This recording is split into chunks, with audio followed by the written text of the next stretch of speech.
Good morning. So my name is Kathleen Herr. My Dharma name is Wan Haju. And today we're going to dive right in with an excerpt from our Won Buddha's text, the scripture of the founding master. There is a lot in this quote, so I'm going to read it slowly. The reason a person cultivating the way endeavors to see the nature is to know the original realm of the nature and, by using one's mind and body without fail like that realm, to achieve perfect Buddhahood. Trying only to see one's nature, but not to achieve perfect Buddhahood, would be of little use. It would be like an axe that is well crafted, but made of lead. This quote comes from chapter 7, The Principle of the Nature, one of the two chapters Reverend Wonggong recently described as mind-boggling and mind-expanding. And you can see why. In the two sentences I just read, we learn that as practitioners, our job is to, 1, fully know the original realm of the nature, ultimate truth, and then 2, perfectly align our mind and body with ultimate truth, so we can, 3, attain perfect Buddhahood. For me, at least when I read this, it is easy to go from 0 to overwhelmed in a flash. It all sounds so unattainable, so out there, so perfectly impossible. Perhaps this passage makes you feel a little bit like that too? Okay then. Let's all collectively take a deep cleansing breath and then look this passage right in the eye and unpack it a bit. First, our cleansing breath.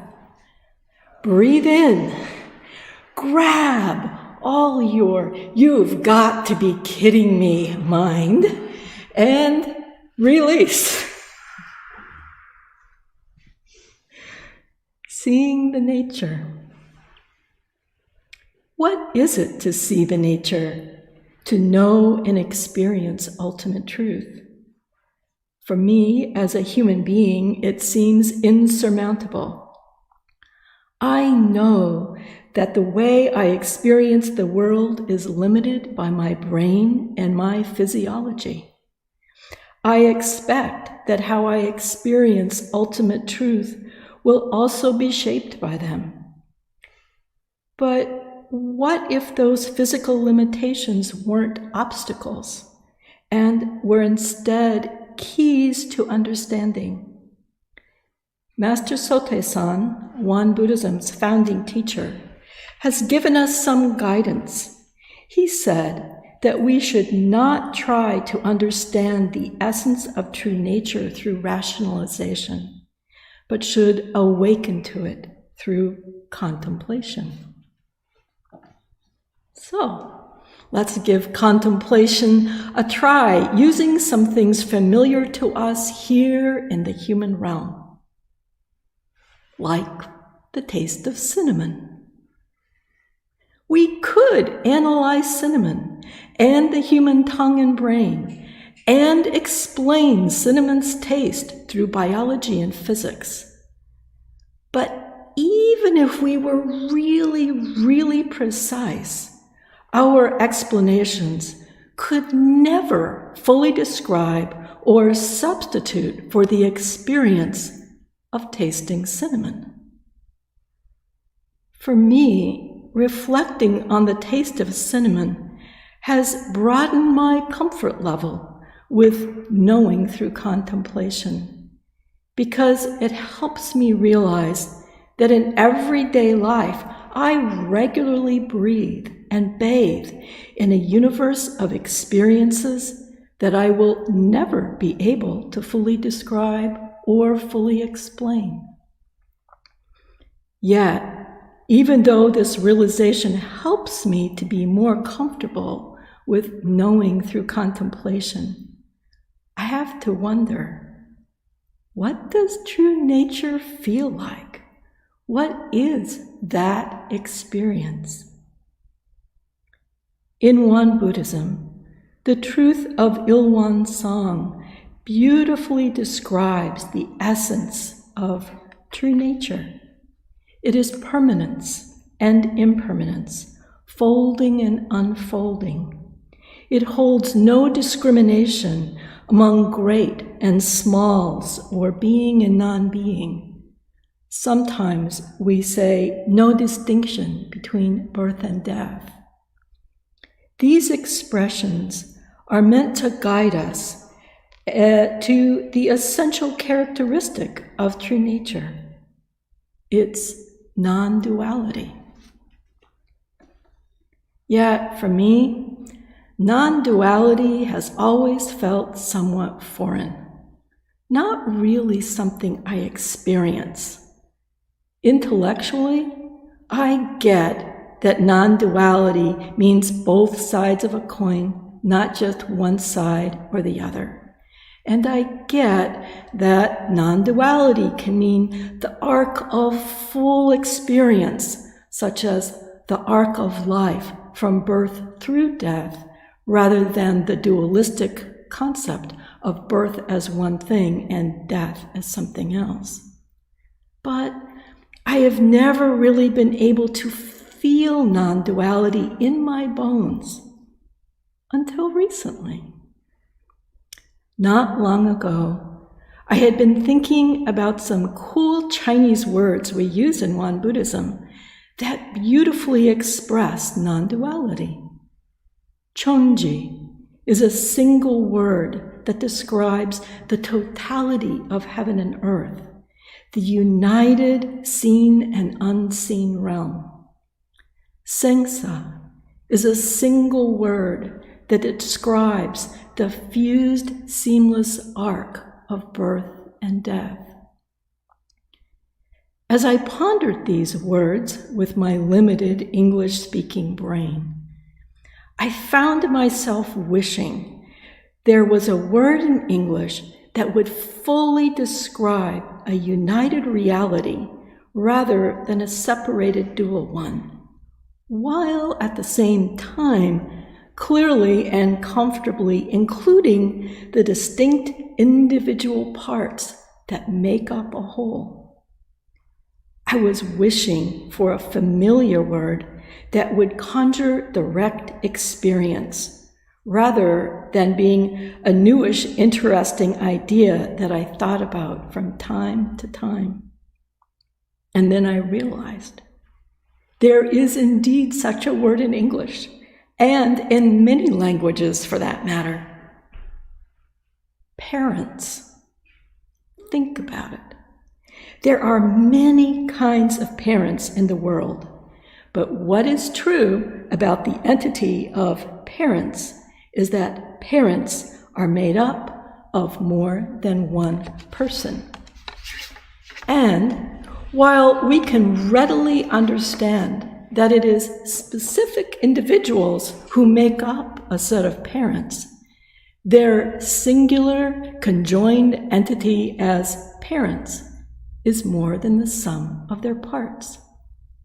When we say the word parents, we experience the whole package: distinct individuals plus seamless unity plus more than the sum of parts. How cool is that? My takeaway is, while we may not all be fully enlightened, we can, as regular human beings, fully experience the non-dual essence of true nature through the human experience of parents, not to mention cinnamon, and the infinite variety of other non-dual things that cannot be experienced through definition or analysis, like the experience of the color blue, or love, or this flower. These individual specks of experience may not by themselves open the gates to full enlightenment, but they and many other experiences in our daily lives are lovely flecks of universal truth that are not foreign, abstract, or out there somewhere. They are here, right at hand in our everyday world. While this is nice, it does raise a question, though. What do we do with these flecks of non-dual experiences? In the passage I read earlier, Master Sotaesan said that our purpose as practitioners is not to see the nature and stop. Our purpose is to keep aligning our very beings with nature until we reach perfect Buddhahood.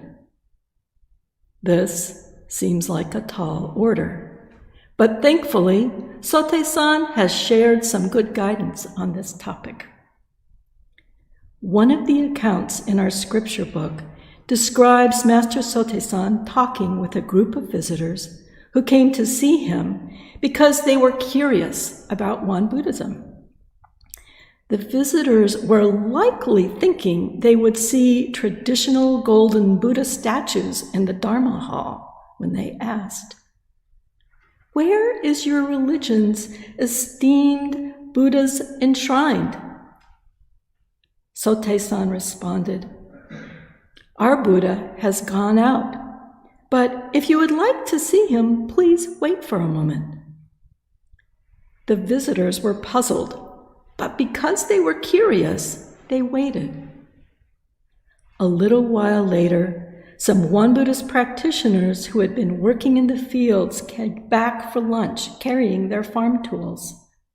Sotaesan pointed to them and said, "Those are the Buddhas of our house." What do we make of this?